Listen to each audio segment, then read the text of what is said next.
आज हम एक्सेल के अंदर सीखेंगे अगर हमें किसी भी रिपोर्ट को रेडी करना है एक्सेल में तो वो किस तरीके से रेडी होगी। ठीक है, जैसे आप एक्सेल ओपन करोगे, सीट सेलेक्ट करोगे, सीट सेलेक्ट करने के बाद में आपको सीट को बोल्ड करना है। ये चीज तो मैं आपको पहले बता ही चुका।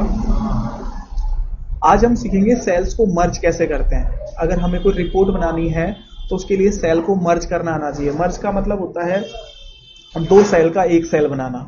फॉर एग्जाम्पल सामने स्क्रीन में देखो, मैं भी इस टाइम कौन से सेल में हूं, B2। B2 से लेकर B4 तक के मैंने सेल सेलेक्ट कर लिए। अभी तक मैंने माउस का क्लिक छोड़ा नहीं है और ये मैं ले गया J तक। तो ये इतने सारे सेल सेलेक्ट हो गए ना। मैं इनका एक सिंगल सेल बनाना चाहता हूं और उस सेल का नाम क्या होगा, B2। इसलिए मैंने यहाँ पे जो ऑप्शन आ रहा है मर्ज एंड सेंटर, इस पे मैंने क्लिक किया तो जो बीच के सारे सेल थे वो हट गए। B2 से लेकर B4 और हमने J तक मर्ज कर दिया। अब ये जितने भी सेल थे ये सारे के सारे हट गए। ये केवल एक सिंगल सेल बन गया और इस सेल का नाम क्या है, B2। इस सेल के अंदर मैं लिख देता हूं मार्कशीट। आज हम मार्कशीट बनाना सीखेंगे। मार्कशीट कैसे रेडी होती है एक्सेल में। मैं देखो मार्कशीट लिखने के बाद मैं खाली सेल पे जाके वापस मार्कशीट पे गया और मैं इसकी साइज बढ़ा लेता हूं। बढ़ा ली मैंने साइज बढ़ाने के बाद में देखो यहां से मैं फॉन्ट का स्टाइल चेंज करके एल्जेरियन ले लेता हूं। आप कोई सा भी स्टाइल ले सकते हो। मैंने फॉन्ट का स्टाइल एल्जेरियन ले लिया। उसके बाद मैं आ गया B5 के ऊपर। B5 पे आके और मैं लिखता हूं सबसे पहले नेम के बाद में जितने भी हमारे सब्जेक्ट हैं, Hindi, English, math, science, SSC, social science और यहाँ पे लास्ट हो जाएगी संस्कृत। नेम के अंदर हम डाल देते हैं A, B, C और D। सबके मार्क्स दे देते हैं मन से। वैसे जब हम रियल लाइफ में बनाएंगे तो जितने भी मार्क्स जिसके आए हैं उसके हिसाब से हमें एडिट करने पड़ेंगे। यहाँ पे हम दे देते हैं जैसे इसके हिंदी में 50, 47, 84, 64। इंग्लिश में दे देते हैं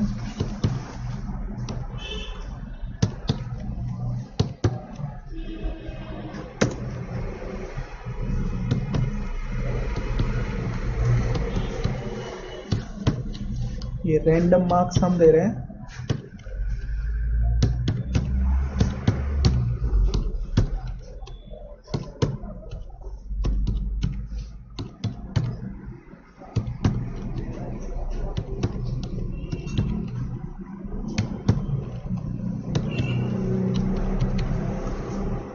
छह सब्जेक्ट में जिस स्टूडेंट के जितने मार्क्स आए वो हमने यहाँ पे लिख दिए सारे। अब हम इनका टोटल दिखाना चाहते हैं। तो टोटल दिखाने के लिए आपको क्या करना है, मैंने आपको ऑप्शन बताया था। एक तो हम इस तरीके से करें बराबर this plus this plus this plus this, तो इसमें टाइम ज्यादा लगेगा। और हमने क्विकली टोटल करने के लिए एक ऑप्शन सीखा था सिग्मा, और सिग्मा के अंदर हमने सीखा था सम पे क्लिक करेंगे, ये ऑटोमेटिक टोटल करके और एंटर दबाएंगे तो बता देगा आंसर। आई बात समझ में। वापस देखो इस पे क्लिक करेंगे, एंटर। अब अगर आप तीसरी बार क्लिक करोगे तो देखो इसने सेल कौन से सिलेक्ट किए, ये दोनों, जबकि हमें इन दोनों का टोटल थोड़ी करना है, हमें तो टोटल इनका करना है। तो आपको तीसरी बार में सेल सेलेक्ट करना पड़ेगा। चौथी बार में भी आपको देखो ये तीनों को सिलेक्ट कर लिया, जबकि हमें इनको सिलेक्ट करना है। तो इस चीज का आपको ध्यान रखना कि सम आपको हॉरिजेंटल जो टेबल है उसको सिलेक्ट कर रहा है या फिर वर्टिकल को सिलेक्ट कर रहा है, ये आपको ध्यान रखना है। आ गया समझ में। एक तो तरीका ये है। एक सेकंड तरीका क्या है, हमने यहाँ पे इसका रिजल्ट निकाल लिया A का।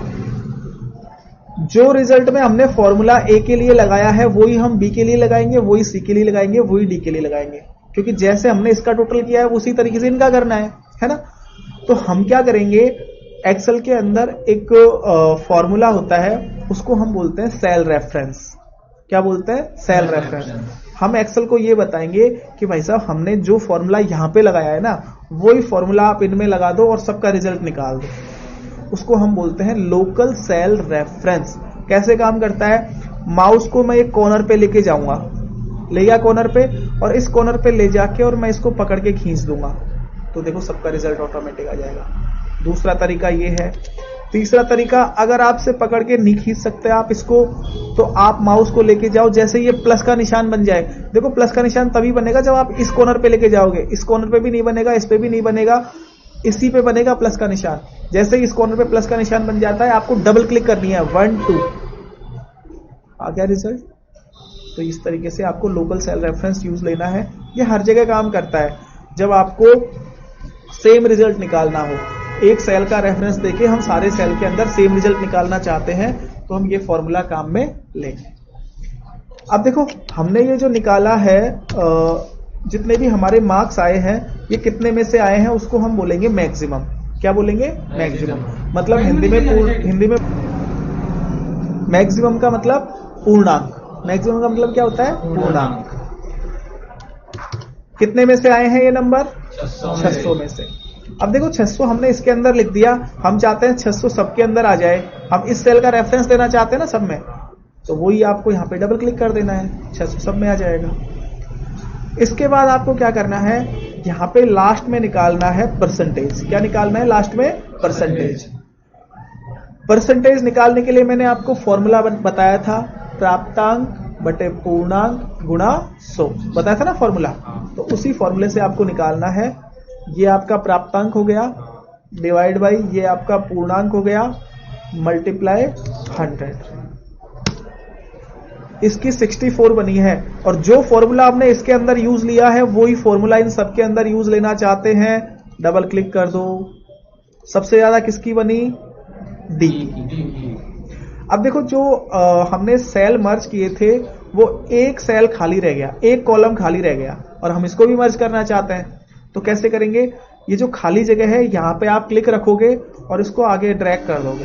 ड्रैग करने के बाद ये सिलेक्ट हो जाएगा, यहाँ पे आपको डबल क्लिक करना है, ये सेल भी ऑटोमेटिक मर्ज हो जाएगा। तो इस तरीके से आप एक्सेल के अंदर मार्कशीट रेडी कर सकते हो। हालांकि इसका और भी मैं आपको एडवांस लेवल बताऊंगा, अभी आपको केवल इसकी प्रैक्टिस करनी है।